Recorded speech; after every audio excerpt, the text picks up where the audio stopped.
Golf Central on YouTube, brought to you by the Chrome Soft Golf Ball from Callaway.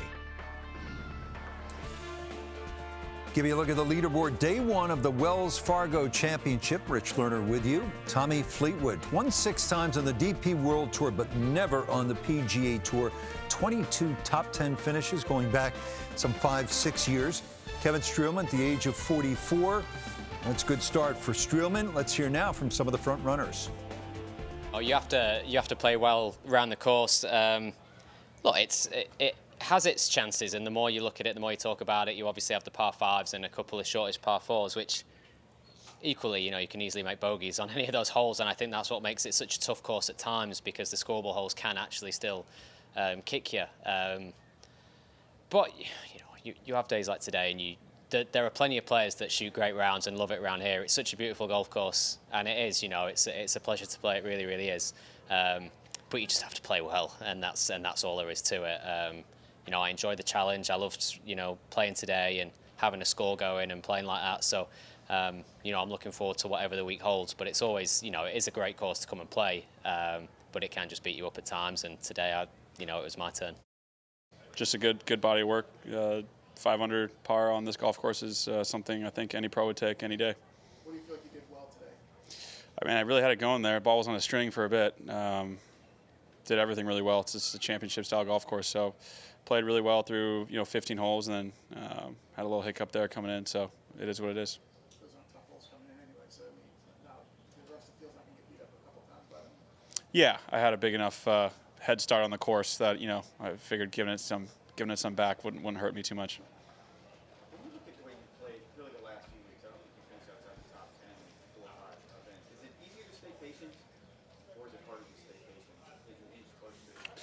Yeah, I mean, I don't really think of results too much of that nature. I think most of us just go off of feels, and I felt pretty good over the golf ball for a bit of time. So, just the big thing out here is just being able to take advantage of it when you do feel that way. One of Xander's best buddies, they paired at the President's Cup on this golf course last fall. Patrick Cantlay, and a good start for Cantlay, 4 under 67. This is his first tournament with his new caddy. It's kind of an old face. Tigers man, Joe LaCava on the bag for Patrick Cantlay. Yeah, he's caddied for me a week before.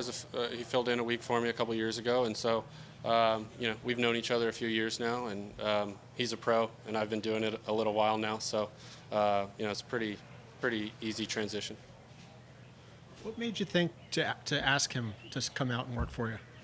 Just having a close relationship with Fred Couples, and having him speak so highly of Joe all the time, and it just like I said, I felt like I needed a change, and it just seemed to work.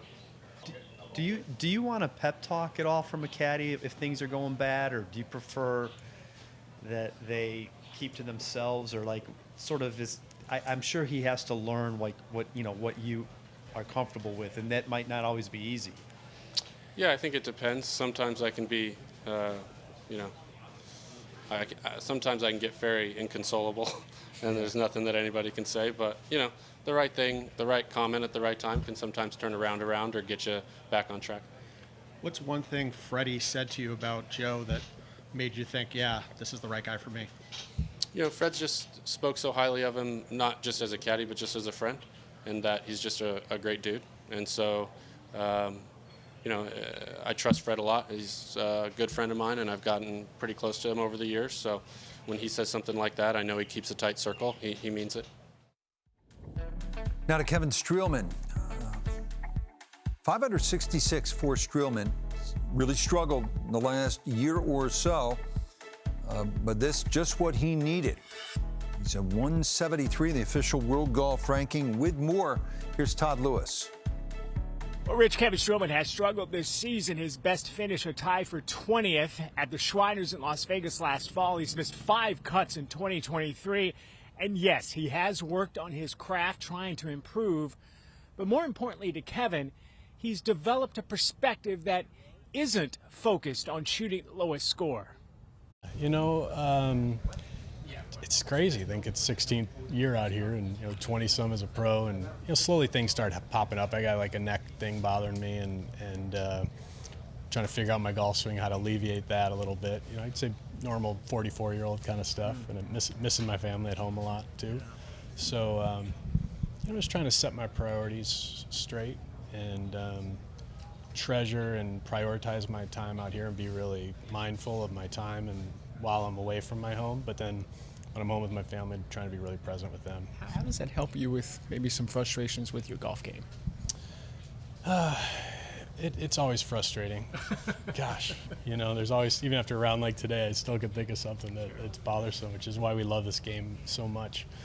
But yeah, it's just, it's probably having it the right priority place in my life, and seeing my kids get older, seeing them develop, missing stuff like that, just, it's tough. It's tough as a dad, as a dad who wants to be present and loving and supportive, and missing lacrosse and musicals and stuff like that. I really am struggling with. So, you know, I don't plan to do this for another 20 years, but when the time's right, I'm going to be home and be the dad I need to be. But while I'm away, I'm going to work my tail off to try and compete, and while I can, and have a lot of fun trying to see what we can do against these young punks out here. 8 years ago, Kevin's parents, Dennis and Mary Lou, moved to Western North Carolina. And because of health issues and COVID-19, they really haven't spent a lot of time with Kevin. But on Wednesday, with help from the Quail Hollow Club here, his parents made it to the golf course and were given a cart to ride around in the Pro-Am and watch their son play. Kevin was moved emotionally by having his parents here this Wednesday, and he called it one of the greatest memories on his PGA Tour career that spanned 16 years and has 2 victories. Rich? Todd, thank you. Family matters, that's for sure. Sahith Theegala is a guy who continues to knock on the door. Looks like he's going to bust through any week now. 5th, 6th, 9th in 3 designated events already this year. And here's Sahith with Todd. Yeah, great day for scoring, and you're taking advantage of it today, Sahith. If you look back on the round, what were the things that you feel like you excelled at? Yeah, I just feel like I did everything pretty well. I drove it fairly well for the most part, and my irons were pretty solid. I didn't hit any shots where I was like, oh, that was incredible or anything, but I just hit it kind of in my spots, and this is a tough golf course, so if you get it off the fairways a lot, you're going to be grinding all day. So I felt like I hit the key tee shots really well. I was in the fairway on some of the harder holes, and also some of the easier holes you got to take advantage of. So, and I got a few putts to roll in on the front. I actually didn't feel like I putted great, but stats probably show otherwise because I rolled in a couple longer ones. But yeah, overall it was great. Maybe that's why he has his putter right here. He's going straight to the putting green after this interview. We hear this a lot on tour. Patience. How would you define patience here at Quail Hollow? Yeah, I think everybody out here knows how difficult of a golf course is. But this year, this is my first time playing out here. But I've heard the rough is down this year, and the greens are perfect, and there's hardly any wind today. So I think this is as easy as it gets out here, and it's still a tough golf course. So. But there are holes out here where you can get it. There's a couple par 4s that are nearly drivable, and then the 3 par 5s I'd say are all gettable. So we kind of had a mindset of just attacking on those holes, and the other holes just kind of hit your spots. Middle of the green is great out here. There's just so many 6-5 kind of iron approach shots out here, which I feel like we don't play a ton of, and it is a patience test. It's just you have to be happy with 30-40 feet on some shots. Well, I appreciate your time. I'll let you get to the putting green. Thanks, Todd. That's a good young player right there. This is the 9th of 17 designated events this year. Round 2, Friday, you'll see it 2 Eastern on Golf Channel.